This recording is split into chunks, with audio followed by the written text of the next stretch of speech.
Well, you guys, I am leaving the.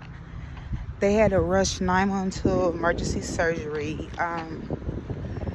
She have baby stuck in her still, and they said that her calcium level depleted, and it depletes like that when you're pregnant. And by her trying to, deliver the puppies, it depleted completely. And they said that she's having tremors, and it's affecting her brain. So they said it's serious.